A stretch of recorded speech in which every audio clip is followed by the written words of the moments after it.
Hey everyone, we are live. Thanks for tuning in to Hoboken Talks. It's Thursday night here in the Hoboken Historical Museum. I'm Bob Foster, and we have an amazing guest today who has an incredible memory and some great shots. Again, Hoboken Talks is our bi-monthly, or I should say twice a month we do this, and you're in for a good one. Some of our past speakers or people we've interviewed are right here. We got Bill Miller, we got Keisha, we got Michael Turner.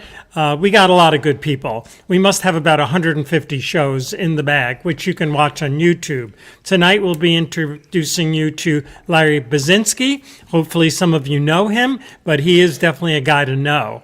And here he is, Larry Basinski. Let's do a little handshake. Robert, how are you? There's my bedroom right up there. Okay. All right. So we often will discuss why you have this as your first shot. So what's the connection? We recognize it as the Hoboken Elks, but it means a lot more to you. In 1963, my parents, we were in Jersey City. My dad was the foreman of the upholstery shop at the medical center, and we always had a second job. We were superintendents at 25 Gifford, 40 Gifford.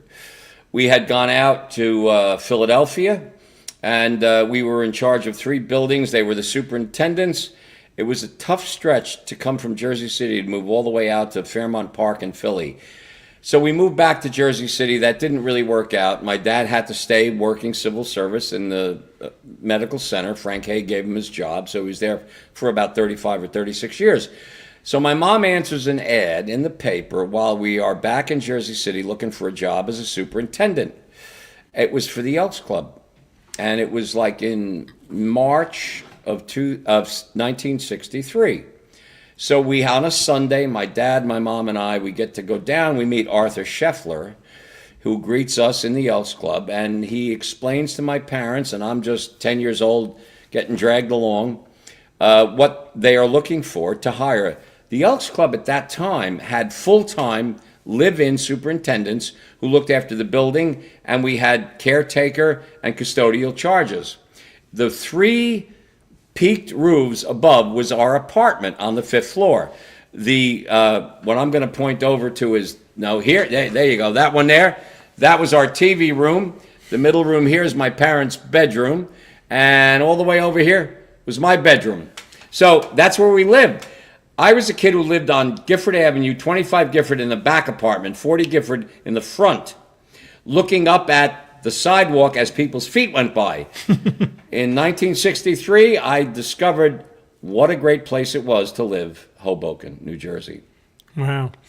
So it's everyone knows this building. It's a classy building. I got to tell you, it's a great place to live. Lodge number 74. Yeah. And I don't think anyone is living there now. I've been up there, and it was pretty much what's funny is there was a point in time when I did find out. I've stopped in during the years.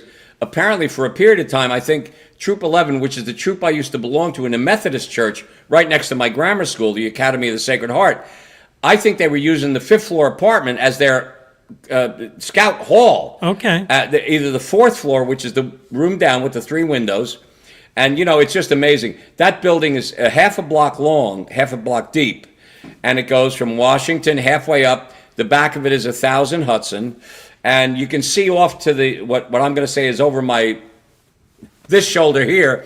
That's Jimmy Quinn's. That's the building that houses the Elysian Cafe. When we moved in, James Quinn, and he had a lot of kids. That was my father's great hangout, the Elysian Cafe, or back then called the Elysian Bar. Didn't have to go far. Not at all. Not at all. Great memories from that place. And of course, what a great elevator in that building, right? Oh, the old wrought iron elevator. And it only went up to the 4th floor. So to get from where you see the 3 windows with the green wreaths, you'd have to walk up a flight of stairs to the top floor. And it was, I tell you what, living in that building for 7, 8 years was an amazing experience. And first of all, it gave me a great view of the city of Hoboken as it was transforming from 63 to 70. I lived in the town until 1990. And so living in Hoboken from 63 to 90 gave me a perspective of how the town transitioned, how it changed. It certainly gave me, John Grogan was the mayor, followed by Louis D. Pascal, followed by Steve Cappiello, and there's a whole component part of my life with the Cappiello administration, with Model Cities and CDA, that's part of the story I'm here to tell. Sure, but all those politicos you discussed, the mayors, they would hang out there. Well, you know what? We move in on April 2nd because my mother was, she was a little bit, I'm not moving in on April 1st, not on April Fool's Day. So April 2nd, 1963, we move in. Al Smith moves us in. We get up to the 5th floor on the Elks Club. And my job was to put the flag out and open the screens and go to Matthew's newspaper store, which is on the corner of 11th. I think it's a bank right now. Yep. But the thing was, I would go get the Hudson Dispatch. There were 2 papers. I'd pick them up, bring them back at 7 o'clock in the morning, put the flag out, go downstairs, and then come back. The club room, which is the 1st floor, the room with all the elk heads. It's the big room that goes a half a block down. Put the papers on the club room table. The guys used to come in. So I go down. It's a Sunday morning. Put the flag out on the 3rd floor. I then go down. I open the shades. I go down. I come back, and when I come back, I notice that all the lights are on in the back of the club room. I walk back there because I see like there's a lot of noise. There's people, and it's like 6 o'clock in the morning on a Sunday. And there's 3 sets of gentlemen sitting around tables. And John Grogan, God bless him, Mayor Grogan, he sees me and he knew me. He met my mother. They had a wonderful relationship and a conversation. He goes, "Hey, kid, come here." I walk over and he says, "Listen, we've got a breakfast order down at Schaefer's. You need to go down and pick up the coffee and the sandwiches for me." This is 6 o'clock in the morning on a Sunday. I walk down Hudson Street. I get a box filled with coffee and sandwiches, carried it all the way back from 10th and Washington, from Hudson Place, bring it back in. There's about 15, 16 guys sitting around 3 tables, just having a friendly game of cards. And I put it down. I give him back his change, and he says, "Come here, kid." He puts a $20 bill in my hand on April 4th or 5th, 1963. I take the bill. I say, "Thank you, sir." I go upstairs, and by the time I get upstairs, my mother's up, and she goes, "What the hell were you doing down there?" I said, "Well, Ma, I had to go down. Mayor Grogan sent me down to get the sandwiches and the coffee." And he gave me a $20 tip. "Ma, I think I'm going to like living in Hoboken." It's a good story. So let's learn a little bit about your family. Well, I think we have some images that kind of... Immigrant parents. Right. Mack Basinski, Kathleen Breen, and this priest, Father Charles Bulla, this was down in Brick, New Jersey, which back then was called Cedarwood. My grandparents and my uncles built houses right behind what was the church that they also helped build, the Church of the Visitation on Mantolocan Road. In this picture, Father Charles Bulla is the first pastor of that church, and there's a plaque to his memory in the chapel. And there's a new church there. So right behind it was where the 3 houses that my grandparents and my dad's older brothers built. That's Mack Basinski, Kathleen Basinski, Charles Bulla. He married my parents in 49. He baptized me in 52. And, the rest of it is we had this great connection between Brick, New Jersey, Cedarwood back then, which is now Bricktown, Mantolocan Road, the Church of the Visitation on Mantolocan Road, and right behind it, houses that were built somewhere probably in the 30s or 40s. And just an incredible story because the land was being sold off down there to encourage people from North Jersey to come down and build houses. Sure. So what do we? So it's Irish and Polish. Polish and Irish. Dad was a Polish immigrant, born in Poland in 1899. Immigrates from Poland here when he's brought over with his 2 older brothers. My Polish grandmother, Veronica Basinski. Mac is the baby in arms. He's got an older brother, Victor, the oldest brother, next brother, Tony, Jersey City cop. And then my mother, after World War II, Irish, born in 1916, 1948, she immigrates over to Jersey City because her sister she knew my dad at the medical center. She introduces her sister, Kitty, Kathleen Basinski, to my father, Mac, and the rest is history. That's how I got here. Yeah, I get it. And Speaking of which, yeah, we have some other. that's how I got here. That's Wow. me and my Led Zeppelin. That was way before the band was actually popular. Next. Michael Breen. He's buried up in Holy Cross Cemetery in North Arlington. That's my Irish grandfather, Mickey Breen. That's the back of 75 Astor Place. That's Manibs, as my mother used to call me. And I guess I was dressed up for the reason. My folks, you know what? Working class people, they would always make sure their kids look good. Yeah. This picture, I'm probably about 3 years old in this, so that's 52, 53, 54. Mickey Breen was over here living with my parents. He worked as a janitor on Bergen Avenue and some of the buildings between the square. We were down on 75 Astor Place. The next picture is actually a great shot of that. That's me on Easter Sunday in front of 75 Astor Place, heading up to our parish church, St. Aidan's. They knew how to dress us back Dress then. for success. Absolutely, dress for success. You Yeah, got that kind right. of Nathan There you go. Detroitish. Yeah. Exactly, right. When you see a guy Da, reach da, the da, da, stars in the da. sky. That's right. Oh, God. Well, anyway, you know what? So we jumped from this picture to blah, blah, blah. Ballina Mayo. Now, I'm older here because this is 58. I hadn't started first grade in St. Aidan's. In the background is my equestrian coach, Kitty Breen. I didn't quite have a horse. I had a jackass, or what they would call a donkey. And she put me up on him, and she made me walk him up and down the street. This is Ballina Mayo. This is April, May, June. This is somewhere between April and June of 58, before I start the first grade at St. Aidan's. She threw me on the back of this, and she said, "You're going to have to learn to ride one day." So they got me here, they got the picture, and you know what? I still ride horses to this day. Really? Wow. Yeah. And so would you visit Ireland as a family trip? Yes. My mother, the reason we were there then is because my father hit the number 309 so big that he could afford, before I started first grade, to do two things. They put a down payment on a house in Toms River, New Jersey, that they purchased from George Knobloch Plumbing, who built the house. We were the superintendents at 25 Gifford.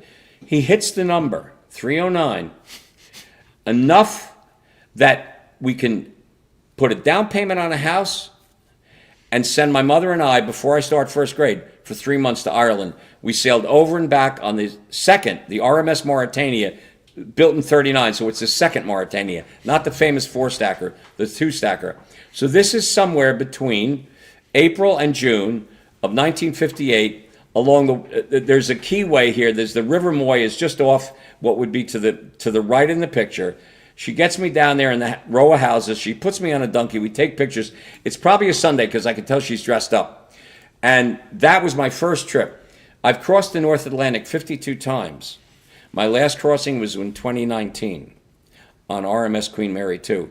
But this is the first time Manibs got taken on the Mauritania, over in April and back in June. And then I start St. Aidan's Grammar School in the September of 58, first grade. So it sounds like that early transatlantic trip. I got to tell you, my mother used to let me loose in the morning after breakfast. She said, this ship is the greatest babysitter in the world, because either you'd come back at lunch or dinner, or you went overboard. I don't think they had an insurance policy on me, but having said that, I had the great freedom that my parents trusted me, and needless to say, I was always getting in trouble. So I would get hauled back by some Liverpool Irish deckhand or steward back to the cabin on B deck and said, "We found him here. You're going to have to keep a hand on this kid." She turned me around. 2 minutes later, I was gone. So we have a reach out from Eric Kammer, who's a regular listener, and Lucky 309. So tonight, before you go to bed, 309, straight in box. There you go. There you go. Do you still play? Oh, yeah. Oh, yeah. Okay. I played my dad's number every day. Oh, we're back. Okay, so now we jumped to Hoboken. So in 63, we moved to Hoboken, superintendents of the Elks Club. In the far left corner is Miss Angela Grimaldi, a wonderful lady. Now the Academy of the Sacred Heart in Hoboken had an all-girls high school, thus the word Academy of the Sacred Heart. However, what most people don't know is they had a grammar school. And the grammar school was only 4 rooms, 4 teachers, 4 rooms, run by the Sisters of Charity Convent Station. So this is the final 7th and 8th grade of the history of the Academy of the Sacred Heart Grammar School, because in '66 they closed the grammar school, and then it was just an all-girls high school. But whenever I meet any girl that's a graduate of, the Academy of the Sacred Heart, and they say, "Well, I'm class of 79," I go, "Yeah, I was class of '66," and they go, "There were no boys." I said, "Ha, you had a grammar school, and I have a diploma, 8th grade, Archdiocese of Newark, class of 1966. There's only 7 of us. And how do we point to the picture? Can you put your finger on my face right there, Bob? No, it's not going to work. Yeah. So you're okay. Second row, third from. Okay. Myself, I'm going to give you the last grammar school graduates from the Academy of the Sacred Heart in the history of the grammar school. Louis Gisto, the third. Roberta Cricco, the Cricco family, my doctor, Dr. Carl Cricco. Barbara Leno, Mary Kassler, Annie Hovignetz, and Bob Drashev, who's held a significant portion of the administrative time here in the city. Those were the 7 of us in the 8th grade. The rest of them are all 7th graders. This was the class picture because we had 2 grades in one room. Wow. First, second with Mrs. Valentino. Third, fourth with Sister, I can't remember her name. 5th, 6th, Sister Marie DeLords. 7th and 8th, Miss Angela Grimaldi. And God bless. You're in the second row, third from the end. Third from the right. Right. As Third we look from at the the right. picture, right. Yes, definitely. God bless. Here we Very go. cool. So after grammar school, I enroll at Hudson Catholic. I spend 4 years up there with the De La Salle Christian Brothers. And, they had a great expression, boys will be boys, boys will be gentlemen. Well, from 66 to 70, they taught us a lot. But fortunately, we had a wonderful teacher, Jack Campion, who in 66 established the Dramatic Society, now called Hawk Drama Society. So this is me, and 2 years after, we're hanging backdrops. We're working on the scaffolding, which I still was on this today, hanging backdrops, up in the grid, hanging drops for Our Town in 68. I realized this was something you could do for a living. I understood there were shows on Broadway. The theater was a big business. And I was not what you'd call, let's put it this way. When they said, where did you rank in your class? Well, I said I was never in the top 90%, if that's to be understood. I graduated in 1970. See if you can guess what my grade point average was. 70. Okay, I got in, I got out, nobody got hurt, we got a diploma. I walked right into show business, had side jobs, did whatever I had to do. So what got you into the theater, though? Was there the teacher? Right here. Was it the kids? Jack Campion taught us how to build a show, how to put a show on twice a year, and I realized this is something that actually people do for a living. Now, 66 to 70 is when Woodstock happened in 69. Rock and roll was out there. The Beatles come in 63, 64. The entertainment business was amazing, the transformation that occurred. And from 70 on, I've been in the business working, doing sound and lighting, working as a theatrical stagehand, traveling with bands. From 70 to 79, I traveled on the road. I had jobs. I traveled. In 79, I get the job as the chief engineer with Jack Weisberg at Weisberg Sound. From 79 to 92, but in that period, I'm working an awful lot in New York City. Fortunately, we're doing a lot of shows at the Garden. My rabbi, God bless, Paul DiSavino, he says, kid, anytime you need a job, call me, because he liked me. So what happens is I ended up getting my local one card in the union. I retired in 2019 after 30 years at Madison Square Garden as part of the basic crew that would come in, load every show in and out, theatrical stagehands, IA Local 1. And after 30 years, 2019, I was like, okay, you know what?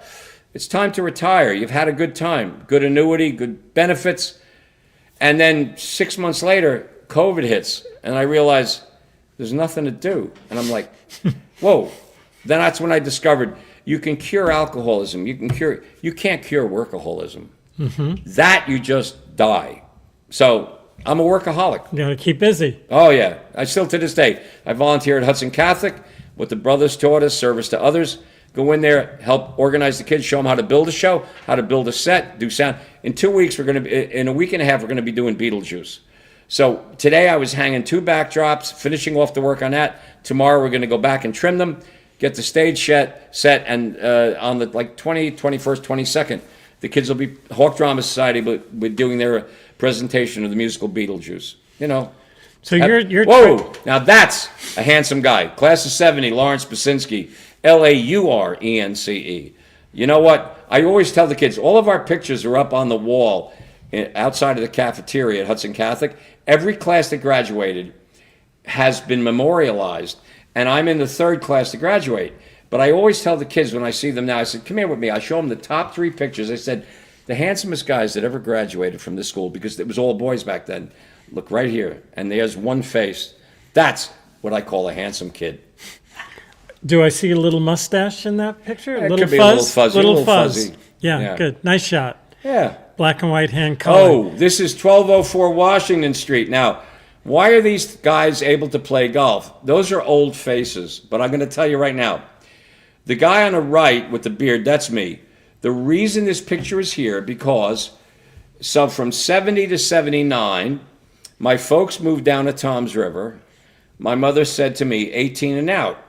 We'll give you 12 years of education, and then you're out the door. Get a job, go to work days, go to school nights. You want to go to college? You're going to have to pay for it. We gave you 12 years, 8 years with the good sisters, 4 years with the good brothers. You're out, 18 and out. So one of my first apartments was 1204 Washington Street. These are my 2 roommates. Now, why did I take in 2 roommates? Because the rent was $75 a month. Cold water, 4-room, railroad flats, 3rd floor, gas on gas. So I had to come up with $75 a month. Hey, all I got to do is take in 2 guys, and it's $25 a month. To the far left is Dave Lyons, the smiling guy. In the middle is Jim Solinsky, also class of 70. The 2 guys, and himself over here. Jimmy, the guy in the middle, did this Photoshop for us. But that was it. So the 3 of us split 1204 Washington Street, $75 a month, gas on gas. I was the first one in. The gas heat was in the kitchen. You come into the kitchen, you turn around, first bedroom, I got. Little hallway, bathroom, second bedroom, Jimmy, the middle guy, got. Dave got a lot of blankets in the front room overlooking 1204 And you Washington. got all the heat from I had all the heat. Right. There was never any heat in the front room. Sure. Poor David suffered. Oh, this is the first concert poster produced by Model Cities. I think at that time it was still Model Cities, 1974. I think if you read down here, sponsored by says City Model of Hoboken, Cities. Yeah. Mayor Cappiello, and it says the incredible word cockamamie. If you look down in there, what the hell is cockamamie? Well, a bunch of us got together downtown on 3rd and Hudson, Myers Hotel or Grand Hotel, I can't remember One the of name. them. Vinnie Logan. We used to meet in the back room, and we were trying to help the city to show that the waterfront was a resource. We still had the old pier buildings there. Some of them were dilapidated, falling down. Some of them, there's going to be a picture later where you're going to see one burn down. But having said this, this is 1974. This is the Hoboken Summer Festival. This is the first time that we had the city, the money from CDA, from Model Cities, and we produced a whole summer of events, movies, concerts, and the foundation of the Hoboken River City Fair in this poster is called North Hudson Arts Festival. This is 1974, and that arts festival was in the middle. It was in August. We had the sloop Clearwater come down and tie up on the 8th Street Pier, the long pier, Banana Pier. But this was it. That's all the talent is in that little triangle down at the bottom. But this is where it all started. And I'm sorry I don't have a better picture of this, but that's what's left of this poster. This is the first time the city promoted going to the waterfront of of Hoboken, to see talent on display, shows, theater, concerts. So this is a little piece of legacy that I'm very proud of still having. Sure. And pretty early for Cappiello, too. Oh, yeah, this probably was in the first administration. First term. Admission free. Yes. Oh, everything was free, and including all the volunteer work we did. This is on Feskin Field. This is the Little League field. You can see the area above. This is like, if you look behind that, that's the home plate, the backstop. We built a stage. Look at the wooden horses holding the stage up. And this was probably a concert. I've got some photographs following this. And if you can look at this, if you look to the right, you see a follow spot on top of pallets. That's how we were able to light the show with two follow spots stacked up on pallets. And this was early on. We're doing sound check.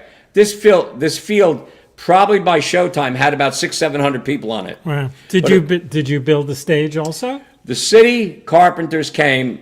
They laid out that, and I think this was what they used to use for the reviewing stand up in front of the Elks Club. Okay. That was the stage. The city provided. We rented the lights from Bash Stage Lighting, which was down on Grand Street, behind the high school, basically. A couple of follow spots. I wired them up. I ran cable out to the spots. We stacked up the pallets. Talk about staging primitive, you know what? But this is what they did. We got them up there. There's some nice shots of some of the performers coming up. Right.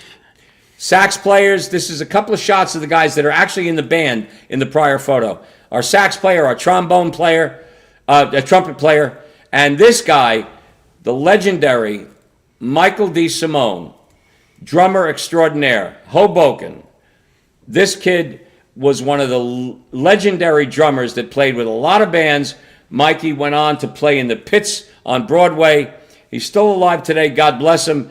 I've worked with him on a number of occasions after this, but this was back then in '74, a very young Michael D. Simone, Mikey D, on the drums, beating the Pagan Skins. Now, this is shot from Lookout Point up at Stevens. Can you jump forward to the next slide? Okay, everybody see that pier that the ship is tied up to? Go back. That's the pier burning down. The superstructure of the pier was a couple of stories tall. This happened this is before '74. This happened, we got out there with cameras, the entire 8th Street, the long pier burnt down. This was just north of the Holland America Pier, which was the 5th Street Pier, right, which some people may remember. Unfortunately, I don't have any pictures of it. But this is the 8th Street Pier from Stevens Lookout Point by the cannon, burning. We got up there. We spent the whole night there watching the thing.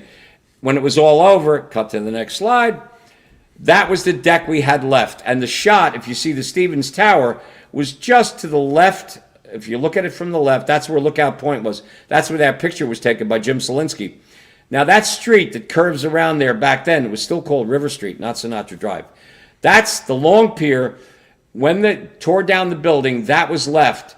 And the Stevens, SS Stevens was docked on the south end of the pier, and the north end is where we staged from '75 on all of the River City Fair concerts.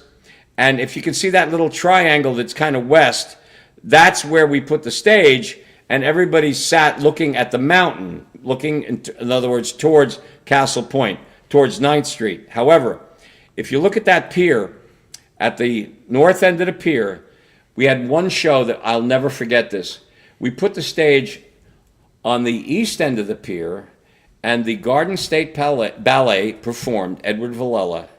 They performed there. We did rehearsals, and it was getting to be sunset. I happened to notice that the Queen Elizabeth II was still up the river. She was supposed to sail at 5 o'clock. We had been rehearsing. We did sound checks. We did rehearsals, did lighting checks. And so we had the audience sitting with their back to the hill, to the Castle Point, facing the most beautiful skyline in the world. The show starts around 7. Queen Elizabeth II, RMS Queen Elizabeth II, sails out of the 52nd Street Pier, Pier 90, and in the middle of the ballet, a 85,000-ton ocean liner comes right across the background of the ballet performing on that pier. I don't have any pictures of it. I wish I did, but I got to tell you right now, this piece of the waterfront here, and this picture is probably from somewhere in the 80s, when they had the floating dorm, 80s into the 90s probably, right? Even earlier. Right, well, Yeah. okay, so 70s into the 80s. Right. That's what we had to build concerts and do shows. That's where the first River City Fair took place. Right. And it was still called River Street. Right.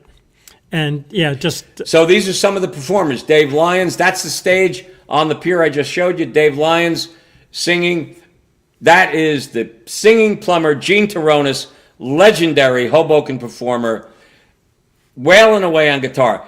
A band from Jersey City, Appaloosa, Vinnie Tomasi, Steve Williams. What a great time we had with these guys. And legendary Ray Brin. Ray has been part of the Hoboken. Now, not current, obviously. I think Ray passed away a significant number of think years so. ago. But in the 70s into the 80s, we had a music scene, Orchestra Borinquen. We had a lot of bands, jazz, pop, top flight. We had bands, or flight. We had bands that played. They would donate their time to play at the River City Fair. But this kid here, Ray Bryn, he was legendary. And he was here for so many years with all of us. God bless. Here's a great shot. Now, here's the picture. So picture there's the pier that I just showed you. There's an artist displaying his wares. This is the River City Fair. Somewhere, it doesn't have the date on this, maybe.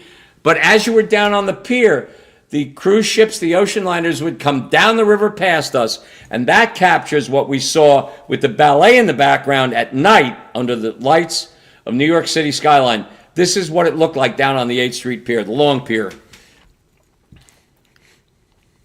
There's a nice article here, and I saved this. This is July 27, 1974. First column here. The fair ran for 10 hours yesterday and continued through this afternoon under brilliant sun and clear skies. I got to tell you something. We were there. We were living there all weekend. But at the end here, Pete Baronio, who worked for, by now we're called Community Development Agency, formerly Model Cities. Pete, in the last column, this is something that everybody has to focus on and remember. What we did back in the early 70s with the Hoboken Arts Council, Hugh and Beth Kilmer, God bless them, the Hoboken Environment Committee, Helen Minogue, people like Cyrus and Barbara Wood, who were part of all of that from my neighborhood and my friends. In the last column it says, "We do have deeper reasons for running the festival," Mr. Baronio said, "because we do want to interest developers in the area. But most of all, we want people to have a good time. So far, for those people in Hoboken who have never been down to the river, we want them to realize there is one here." Well, Cockamamie, Model City, CDA, back when the piers were still standing or half burnt down, we were producing concerts and shows on the waterfront. And that is what brought people to realize, as Pete Seeger said, the great resource we have is the river that runs between the city of Jersey City, the city of Hoboken, and the city of New York. Up and down this river walk, we were fortunate. Pete came down, he did a 3 or 4 hour concert for us back in 75. We had a wonderful period between 74, 75, 76, up sale. All of this is what focused people to realize that the Hoboken waterfront was a resource for recreation, and needless to say, as you have some photos later, how the buildings were built on the ground that was where the American Export Lines Pier A, B, and C was. I'll show you a picture of what they looked like before you put in the W. But first, now this here is a great picture. There's, on the left is Pam and my friend Jim, David, myself, my girlfriend Sharon, Cyrus Wood, Barbara Wood, legendary 64 10th Street. Now that house, 64 10th Street, was my backyard neighbor to the Elks Club. I got to know Cyrus and Barbara from the age of 11 or 12 on. Somewhere between 11 and 12, 13, they rent their top floor apartment to two actors who were pretty successful working on Broadway and off-Broadway by the name of James Rado and Jerome Ragney. The reason I put this picture in here is because this room and those two people, Cyrus and Barbara, were the first people to see and hear the play that was written at 64 10th Street. The Broadway musical opened at the Public Theater in 67, and the Broadway opening in April of 68, the Biltmore Theater. The first production of Hair took place in this room, at that table. Jerry Ragney came back. They had gotten the script printed. He gave a copy to Cyrus and Barbara. Cyrus and Barbara were thrilled. And Jerry said, no, let me do the show for you. So Jerry Ragney, Jim went upstairs to the apartment, did the entire performance of Hair for Cyrus and Barbara. And this is where the house that it was written in, up on the third floor by Jim Rado and Jerry Ragney. And the first performance of Hair, before the Public Theater and Joe Papp, and before Broadway, was right here in this room, around that table for Cyrus and Barbara. Pretty cool. Hair closed in 72 on Broadway. And part of cockamamie and those of us that were building the shows and the concerts, we said, well, I said, look, guys, Hair closed like a year and a half ago. I said, why don't we do a production of Hair in Hoboken? It was going into the winter, like October, November, December. So we funded it. Model Cities came up with the money. We got the Stevens DeBaun Auditorium, beautiful place with an orchestra and a balcony. And I staged and directed this would have been 70, December, January, February of 75, a staging of the Broadway musical Hair. Now, this is the opening act. This is one of the first part of it, which is part of the song Aquarius, all right? Having said this, there's a couple of shots here. So this was, after Hair closed on Broadway, Cockamamie produced 6 performances, 3 on one weekend, followed by 3 on the other. I staged and directed it because in the prior year I had been the assistant director down in Mexico City for a production of Hair. My friend Joe Donovan asked me to come down, and one of my friends who was in the other pictures, Dave Lyons, came down to play lead guitar. So this was 1975, January probably. We staged the production of Hair, and we called it Hair Comes Home to Hoboken. And there's a couple of shots here of the cast. That's Jimmy singing I Got Life, Jimmy Lehman. And we used most of the original staging from Tom O'Horgan's production, which by any manner of means was the finest and the ultimate production of the show. The Broadway show opened in April of 68 at the Biltmore. Jim Lehman as Claude, the kids around him. Next picture is probably the song Hair. Jim playing Claude, the guy above him playing Berger, all the kids there. Celebration of the American Tribal Love Rock musical written at 64 10th Street in Hoboken, New Jersey. Everybody in the pictures were Hoboken locals, no professional actors. Yeah, I never heard about that performance. In the photo here, the 2 guys to the left, the fellow with the blonde hair, Jim Rado, Jerry Ragney, they were the ones who lived at 64 10th Street, the authors of Hair. They wrote the book and lyrics. Their agent, Matt Shapiro, introduced him to the gentleman with the tie on the right, a wonderful sweetheart of a gentleman, Galt McDermott, who lived in Staten Island. They got together, took the book and lyrics, Galt, they reworked everything, and they were the three creators of the American Tribal Love Rock musical Hair. 67 at the Public Theater, the Hair opened the Public Theater on Lafayette Street. Joe Papp produced it as the first show in the Ansbacher Theater in the history. They were producing shows in the parks, but when they got the old Astor Library, the first show the New York Shakespeare Festival Public Theater produced in the Ansbacher was Jim, Jerry, and Galt's show, Hair. And it was all started here in Hoboken by the crazy-haired guy and the blonde guy, assisted by Galt. Right. And now, if you look at the gate that enters to the lower right corner, there's some cars parked on a street. That's 3rd and Hudson. That's when they were tearing down the American Export Line piers, A, B, and C. Pier A is the big pier that's still standing. They had head houses, they had buildings there, and so what you're looking at is Hudson Street and River Street in the lower right corner, the cars, two-way street. Everything that's to the left is east. That's where you now have sky-rise buildings, you have the W Hotel, you have Sinatra Drive. That's what it looks like today. Yep. And you can see, that's great because Pier A is in the photograph. You can see the shrubbery, and that sticks out. So if you can go back for a second, that building that you see that's very much in the center of the image, that was Pier A. There was a pier that was, you could put ships on 3 sides of it, the north side, the south side, and the east side. Pier B was a finger pier that stuck out. You could only put 1 ship on one side, 1 on the other. And then Pier C, which is right up by 5th Street, was again the same as Pier A. It was a big square pier. And I had a wonderful chance. We actually showed the movie on the waterfront on Pier C. And at the end of the night, we had positioned the screen. The final scene where he gets beat up, he gets pounded by the guys, the corrupt guys that were running the union at the time.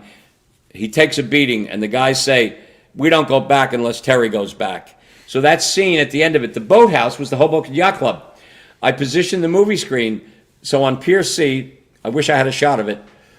At the end of the movie, we struck the screen, we rolled up the door, and everybody could take a picture of the Hoboken Yacht Club where the final scene was filmed at the foot between 4th and 5th along the waterfront, which is now Sinatra Park, I think, right? Yes, exactly. Yeah. So that's it. That's River Street, the entrance to what was the American Export Lines Piers A, B, and C. And that is what the other photo, jump forward, that's what's there today. Right. Amazing. The previous photo had the World Trade Center. Now we have the Freedom Yes, Tower. actually, yes. We were watching that go up in the early 70s as we were developing the waterfront for recreation, for a place to go, to get away. And especially, we used to do shows Wednesday nights, midweek concerts in the summer, because everybody in town was down the shore. I mean, down the shore, everything's all right. So the town would be empty on the weekend. Right. I mean, that was an amazing change, I think, that summers in Hoboken were kind of dead. Yeah, no, that's And why. everyone went down to Brick, down to the shore. Yeah, down to Seaside, down to But Belmar. now that's radically different. DJs. Well, yeah, I mean, the thing is, this town is alive and vibrant thanks to those people who had the foresight to recognize from model cities. I'm going to say Mike Coleman, Fred Beto, the Cappiello administration over many years, and the guys who were cockamamie, which is, oh, by the way, you're supposed to go, hey, Larry, what the hell is cockamamie? And I'm supposed to go. I thought we did that. Oh, Yeah. we did? Okay. No, I didn't, You actually. would- well, go ahead. So we're sitting around the table, and we are organizing a group of guys that are going to go. Pete Baronio is kind of like in charge, and we got Pete, Ivan Silverman, Bobby Golsack, Tim Callaghy. There's a few other guys, and I'm sadly missing their names. But we're all sitting around. Well, there's you and Beth Kilmer. Cyrus and Barbara came to a few of the early meetings. We're sitting there, and somebody says, well, you know what? We're just an ad hoc group of guys. We got to get a name for this thing. And I'll never forget this to this day. Pete Baronio goes, what can you possibly call the most cockamamie bunch of people that you've ever seen in your life? And Joe Carluccio, rest in peace, Dr. Joseph Anthony Carluccio, he was with us. J.A. sits down, and I see he's got his pen out, and he's going like, and we're all sitting there, like, well, how are we going to explain this to them? We're going to get an amendment to the city council to fund this program. And J.A. says, I got an idea, guys. Pete just said, cockamamie. And we're all looking at him. He goes, yeah, Council on Culture and Media and Miscellaneous Interesting Events. Wow. He came up with the anagram out of like 10 seconds. Council on Culture and Media and Miscellaneous Interesting Events. You got to see the city council president reading the, whatever the proposal was that came from Pete Baronio from Model Cities for $1,000 to produce a concert series in the Feskin Field. And it's, we have to give this to cockamamie? Yep, that was it. Council on Culture and Media and Miscellaneous Interesting Events. You know what? You can't make this stuff up. It's pretty good. Yeah, well, Your recall is astounding. No, it's not. There's a lot of drunks around that can remember a lot more than I do. But they're not here tonight. No, well, we got a good one. Yeah. So tell me a little more about elk stories. I got a feeling there's got to be some more stories growing up. Did you ever hang out in the exalted ruler room, as I call it? The meeting room, as I called it, as we called it, because I used to have to go in and vacuum all the rugs, and you got the thrones, the 4 thrones. There was a great grand piano, and there was a great organ. So the minute the Beatles released Sgt. Pepper, you're listening to all this great sound. So me, Louis, J.A., Lou Giusto, Dr. Anthony, Joseph Anthony Carluccio, J.A., and Gabe, we used to go down there, and we would, some of us could figure out how to play on the piano. We got the organ. We used to go down there, and we'd like that. But I had to make sure I vacuumed before the meeting, which was once a month, exalted ruler sits in his throne. And you probably have some photos of that, but we don't have them in this. But that was it. I mean, here's the thing. I lived on the 5th floor. The next floor down with the 3, where there were storerooms. The window right to the side of my head was my dad's upholstery shop. He was the foreman of the upholstery shop at the medical center. He would take on jobs to build curtains and drapes or refinish couches or whatever. That's where he did all of his upholstery. He had a Singer sewing machine, and he picked up money on the side. Next floor down, and you can't slide this up, can you? But having said that, so the next floor down was the third floor. Now, if you can, so that was, as you came off that wrought iron elevator on the third floor, there was directly ahead a bathroom. It was all men in the Elks Club back then. It may be co-ed now. The next two windows over, which is going, the windows behind, come down one, slide down, if you can. Well, actually, you know what? I'll skip from the third. Those three windows there, United Cerebral Palsy. And the Elks were dedicated, what the brothers taught us at Hudson Catholic, service to the others, the Elks did the same thing. They supported UCP, United Cerebral Palsy. That was where they had rooms, and it went the entire length of the building, where they had therapists. People would bring their children who suffered from cerebral palsy, and they would get treatments there. And it was all provided by the Elks that would come in and out. And this is, my memory, of course, is it starts in 63 and it goes right through to 70. So now you got the shot. So the top three windows with the green wreaths were storerooms. The window to the far right is my dad's workshop. The next three, the one to the far right is the bathroom. The next two are the room in front of the Elks Lodge meeting room. Then the three below are where UCP had their main offices. And these were like 18, 20, probably 18-foot high ceilings. They're big, yeah. Very high ceilings. When you get to the, you don't have any shots of the interior of the ground floor. No. But the club room, which we called the first floor, I mean, they were twice the height. They were at least 15, 16, 18 feet tall. This building goes a half a block deep. It was a huge playground for a kid at 10. Yeah. And, I go from 10 to 18. So living there every day, come down, get out on the street, turn left, turn right. You had the adventures of living on Washington Street, uptown. Hoboken's got two downtowns, two uptowns, right? You got the downtown that goes west. You got the downtown that goes south. You got the uptown that goes east, and you got the uptown that goes north. What can I tell you, So you never knew where you were, but you always knew where you stood because of the kind of people that we grew up with in Hoboken. And could you invite your friends there after school? Yeah, we used to. The thing is, I only had one party, and it was probably my, probably sweet six. It was probably going into the last year. I graduated high school, in 70. I was, 18. So it was probably 16. So it would have been 68. And we used the two rooms that are on that fourth floor there.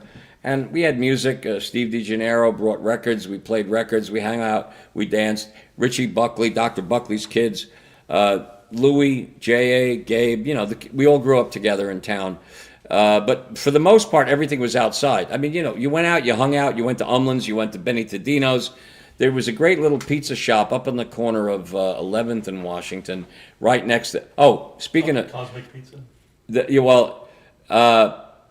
I got to stop for a minute. The Elks Club, now after we leave, I went to Hudson Catholic, graduated in 70. There was a kid from 69, and I'm going to pay tribute to Eddie Chus. Eddie was legendary. He was the business administrator for probably most, if not all, of Cappiello's administration. Eddie's family had the Maxwell Tavern, which all the guys on break from Maxwell House would come and have a cup of coffee. But we grew up, we commuted to Jersey City on the number 5 bus on Washington Street, and Eddie and I go way back, basically to the 60s, and we go through the 4 years at Hudson from 66. He graduates in 69, and I go to 70. We get involved with the waterfront, we get involved with all of this, but my classmate Bob Drasha from grammar school ended up, I think, in a similar capacity years later. But Eddie played such a part, and he was an integral part of how the Elks Club kind of moved forward in time. The older guys like Vinnie Wasserman, Frank Vigiano, Tony Russo, there was the older generation that were our parents' age. As we grew up, and the kids that grew up in the neighborhood who became Elks, Eddie was legendary. He looked after this building. Sadly, we had a big snowstorm, and I forget what year it was, but Eddie was out shoveling the snow on a sidewalk to make sure people could buy. He felt it tight in his chest, and we lost him way too early. But he looked after this place, and so he and I used to talk about this. You know, he knew that I lived there, and, you know, we would have a good laugh. We'd sit on the steps out front. But I want to pay tribute to Ed Chuse. He was here, and he was a big part of the city of Hoboken, the Cappiello administration, and making sure that everybody was looked after. Because the town has this great family feeling from Castle Point all the way down to Jackson Street.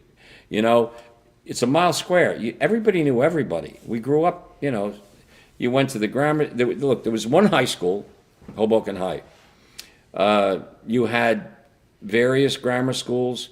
You had St. Anne's, the parochial grammar schools. You had St. Peter and Paul. We had the Academy of the Sacred Heart up until '66. You had St. Joseph's. So you had the parochial grammar schools, and then you had the public high schools. But the kids all played together on the streets, you know. And starting in the '60s, where the transition from the German, the Irish, Italian, the Puerto Rican move in, the Puerto Ricans, the town, and I like the word from Calvin and Hobbes, it transmogrified. You know, I like when he builds the transmogrifier and he gets in the box. But that's true. Hoboken transmogrified in the period from the 60s to where it is today. And you know what? Here's the good laugh. So you'd look at Hoboken back in the 60s, 70s. It was the 1860s. This was a place where the people would come over from New York to do the waterfront walks, to go eat the fresh food down along the waterfront that was being served in waterfront cafes. 100 years later, 100 and some, well, maybe longer than that, you got the restaurants. You got Sinatra Drive. You got the beautiful parks that are along there. Absolutely. Brian McCloskey, God bless you. Eddie absolutely kept the Elks alive in lean times. Hey, Brian. That's why I pay tribute to him. God bless him. But you know what? Hoboken just reinvents itself every 100 years.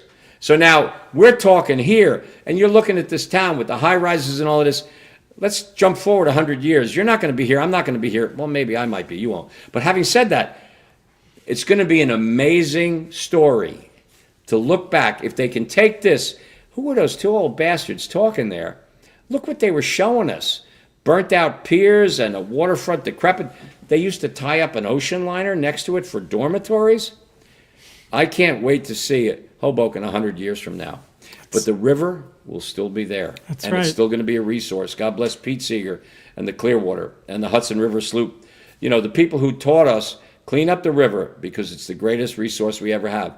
And, you know, it all started with model cities in Hoboken.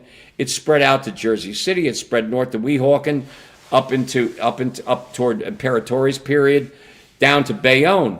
But Hoboken, model cities of the 5 cities, had the funding, tell the story, and we start here to bring the people to the waterfront.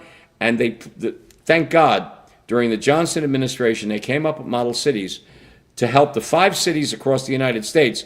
Hoboken was one of the 5. And that program is why we have a waterfront on the Jersey side, not to mention the Jersey City skyline. Are you kidding me? You can't even see the New York skyline when you're driving in because of what they built along the waterfront. My classmate Jerry McCann, mayor back there, God bless him. That whole thing develops, but it was the Cappiello administration, Grogan, DePascal, Cappiello administrations, and subsequent administrations that had the focus on what we needed to do to make this city alive and vibrant. And I tell you what, we've succeeded tremendously.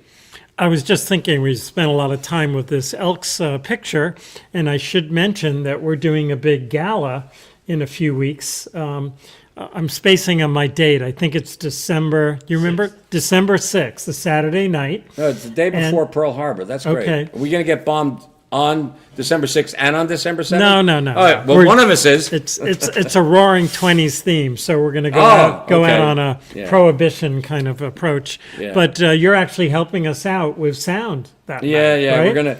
It's So the first time since I was putting some speakers up in the club room on the first floor of the Elks Club. So I'm going to be back there haunting the people on the first floor, as I'm entitled to do, because I can tell you exactly who was there when they were there in the 60s.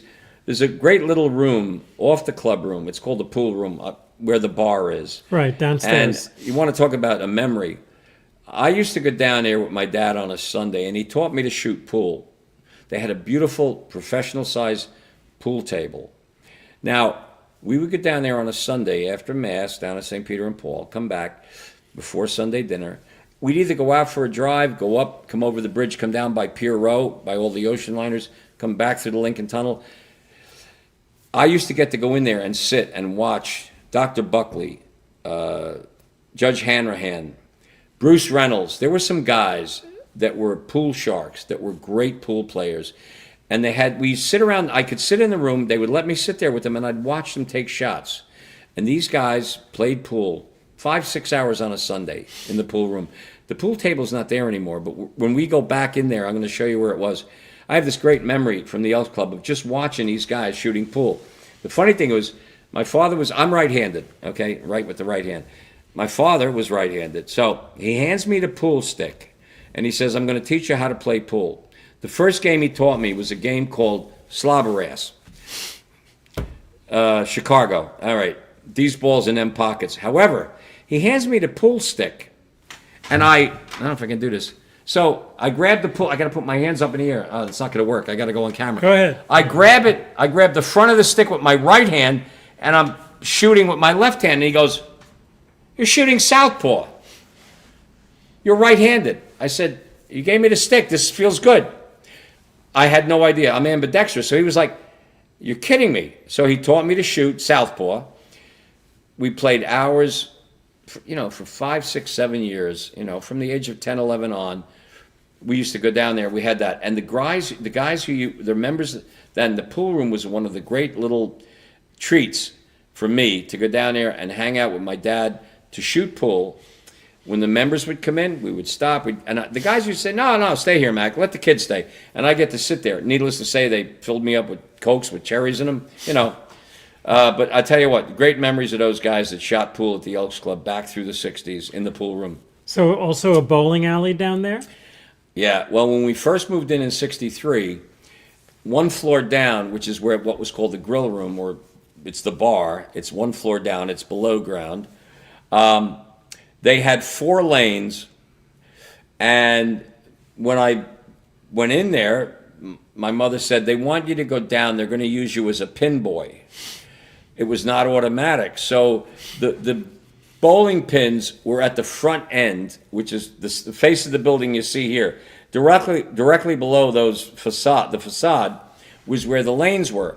And they would hire kids to be the pin boys. So what would happen is a guy would bowl, he'd knock the pins down, whatever was standing, you'd have to go down, pick up the pins, get him out of the way so he could throw his next ball. If he had a strike, you had to reset it. So there was if anybody knows what a pin boy was, I do. But you went down there, and you were down there for 4 or 5 hours. They had, competition on the bowling lanes down there, and it was if you look at the front of the building, it was to what I would say is this side. No, hang on, I got that side over there, where Bob was. The main steps are there, the 4 lanes were there, and it was an amazing thing to grow up. These other kids that were getting money, you walk away with $20 after about 4 hours. Which wasn't bad. No, it wasn't bad at all. You just had to make sure you didn't get hit with a bowling ball or a pin that would go flying up in the air. Yes. But it was a perch you could jump up on. Then you jumped down. The pins would fall down. It was like a pit at the end of the lane. But oh God, I tell you, I think it's covered over now. It's like they use it as like a ballroom. I don't think the alleys are still there. There's no. Yeah. I think the pattern is in the floor, as I remember it. That would make sense. But yeah. It's not raised. But I tell you what, and that's all downstairs on the lower level. Sure. Which people don't realize, the building is heated by an oil burning furnace or whatever it might be now, which is under the street. So what was great is you go downstairs, and there was a set of steps that went down in front of the building, or you go down, and you could go out into a chamber that had this big furnace. That's where the garbage used to get stored. We would drag the garbage up the front steps, put it out when Hoboken had garbage collection every night. That was another job. I was, my part of my allowance was that 7 nights a week when they had pickups in Hoboken.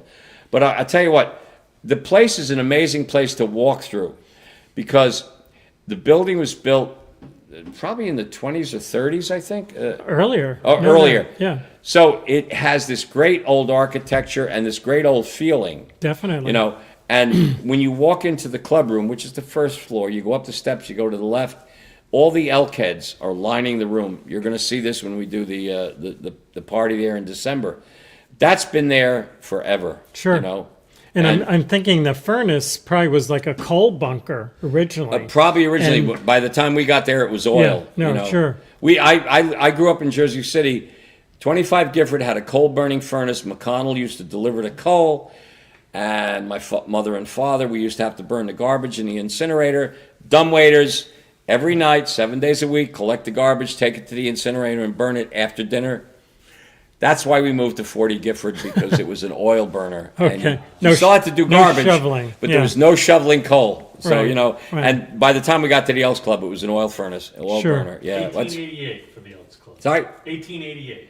Pretty early. 88. 18, Wow. 18. 1888. Yeah. So that's wow. It's one of the first, one of the early lodges in New Jersey, Well, too. it's 74. 74. Yeah, no, that's...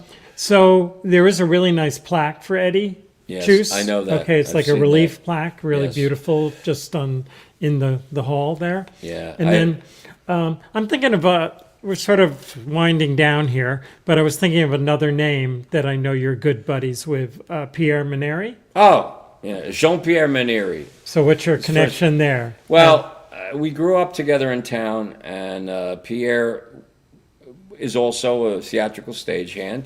He had the talent. He used to do sound for Flight, sound and lighting, do pyro. Pierre was, we grew up. We're probably a year or two apart. I think we're both class of 70. So he was doing stuff in town, working with bands, doing sound and lighting, as I was, doing shows. He was down, he graduated from Hoboken High, so he was with Larry Shanklapore. He was on the stage crew. Hoboken had a beautiful theater. The Hoboken High School has a beautiful theater dedicated, for that. So he was working down there. I fortunately got involved with dramatics up at Hudson Catholic. I did the 4 years. I learned something about building and staging a show and doing that, doing sound and lights, as Pierre did. So when we get out of that, over the course of the period of 70 to 74, 75, Pierre was working with different bands, doing sound and lighting. I think he had actually gone to the Maritime College. He was considering being in the Merchant Navy. But come like into 74, 75, 76, he got involved with the politics of Hoboken. He got a job. And actually, in the 75 period, I got hired under the Community Development Agency to be the concert production supervisor when we were building the whole summer series. And it started in the spring and went through to the end of August.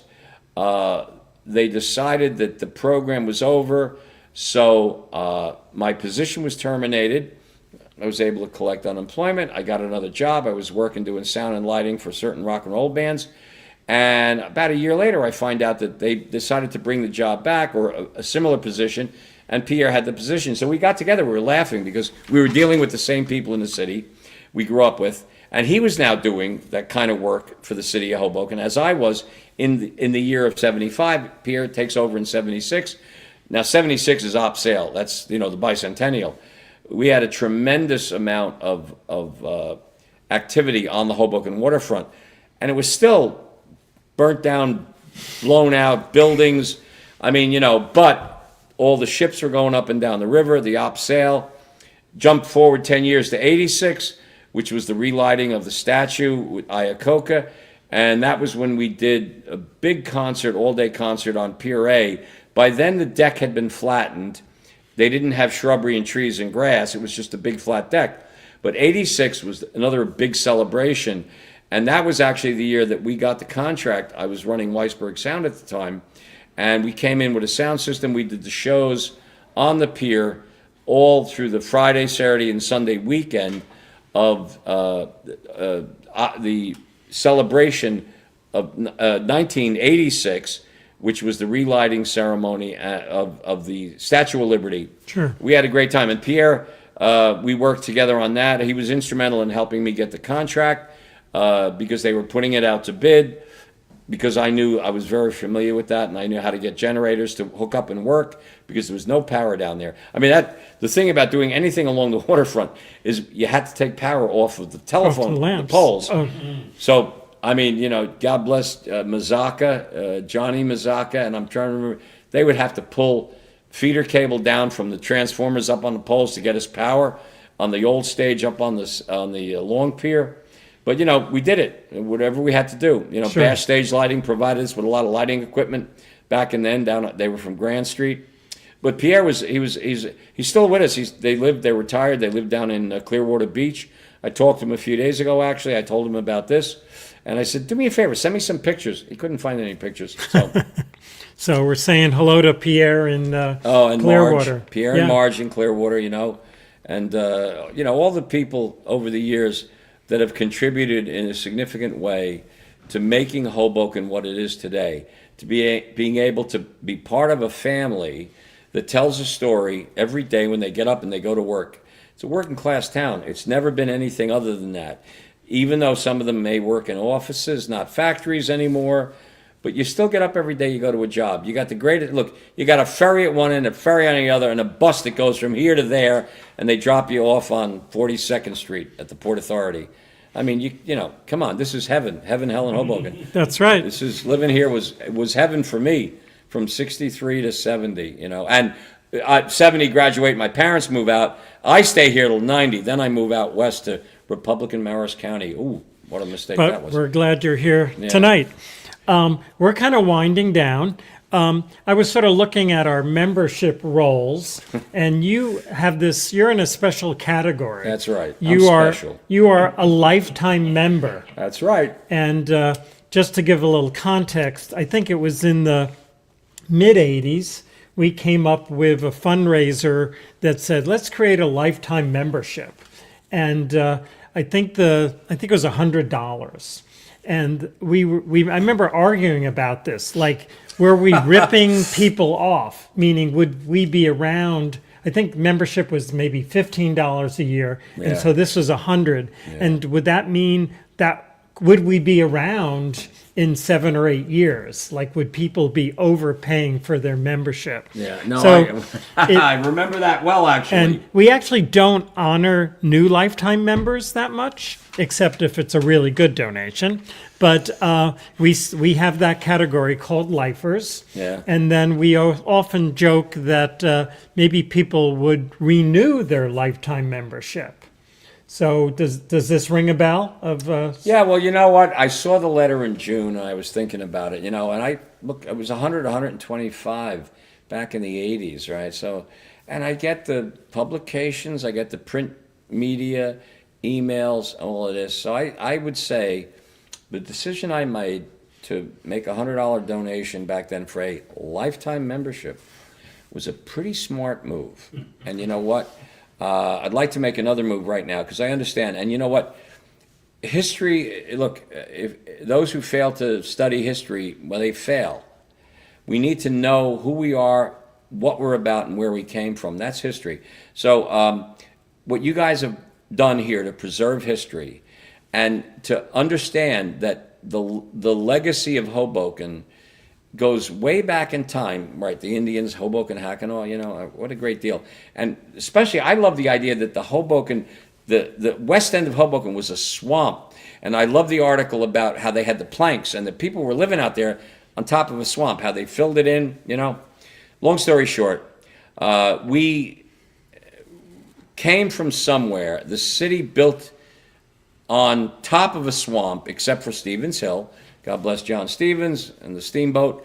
But you know what? We've got this great town, a mile square, and the museum has played a significant component part of telling the story of Hoboken, telling our story, those of us who have lived there and who still live here. And so well, first of all, there's two things I'd like to do. First, I'd like to raise a glass to you and the members of the Hoboken Museum. Salute. It's Irish whiskey, and anybody. Rand is right behind the monitor, so we're including him in this sip. James. Jameson. Okay. Jameson. Having said that, and I think, you know what, after all these years, I got my money's worth. So I'd like to say here, Robert, I'd like to hand you a check for $1,000. And this is one of your levels that you've promoted now, because you're entitled to know that people believe in your mission and they believe in the story that you have to tell. Let's face it, great storytellers, Italian, Irish, come on. Polish, you got it here. But you know, Springsteen is a great storyteller. Beyond everything else with music, he's a great storyteller. We need a lot more Springsteens in the world, and we've got them. We need a lot more people like you and the people here who keep this museum alive and tell the story about who we are, where we came from, and what we're growing up into and what we're going to do. And I pay tribute to you, and I raise the glass one more time. I'm going to finish my little shot of Jameson's right here. A salute. Sláinte. So you are a lifetime member, but now you're also a philanthropist. Okay, that's great. That's, yeah. Okay, and we wish Is that F-I-L-A-N or P-H? PH. And we wish there were more Larry Basinskis. And So do I. yeah, so this is bless great. This is great. Robert, it's a pleasure. Okay. God bless you. Okay. Hey, Roberta, how you doing? God bless. Okay, we're sort of going out here. Thank you again so much, Larry. This was, you actually made my job really easy. You didn't need any prompting. Are we still live? We are still live. We're going to do a few thank I won't yous. say what I was going to say. Okay, you can. We're pals. Ah, you feckin' Egypt. Now you're trying to impress me with something. Go on, I said, I told you. That's the Irish coming out. Okay, where's the Polish? Anyway, thanks for Rand for hosting Hoboken Talks. Soon we'll be doing interviews of Joe Pantoliano, and after that there'll be Hank Forrest. Joey Pants. That's the guy. We were in high school together.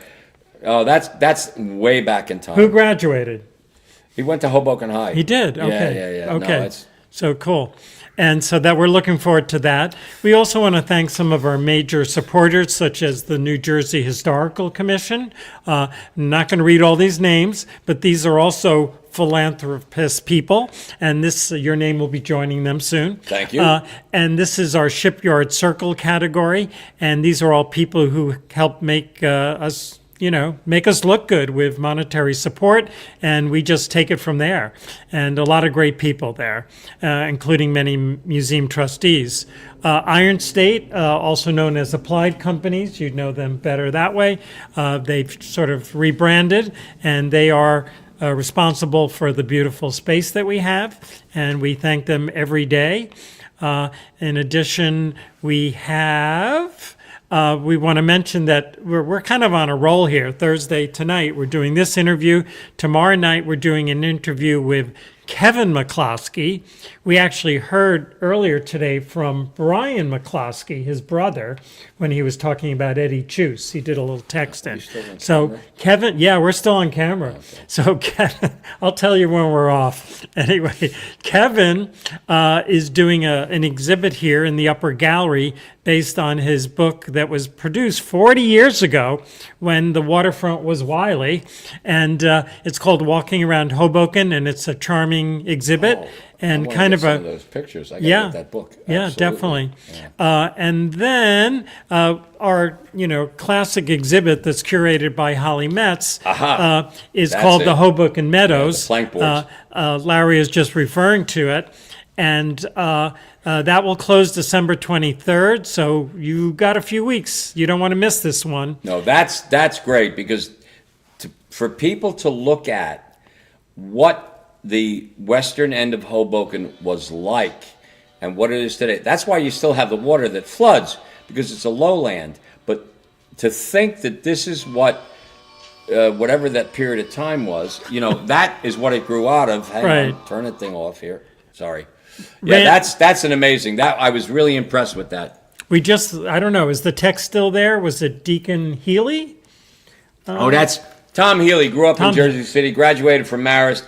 It's my goddaughter's father, along with his wife, Nancy Healy. I met Tom at St. Mary's in Hoboken. He was in charge of the OR and Central Supply we worked at St. Mary's for a period of time.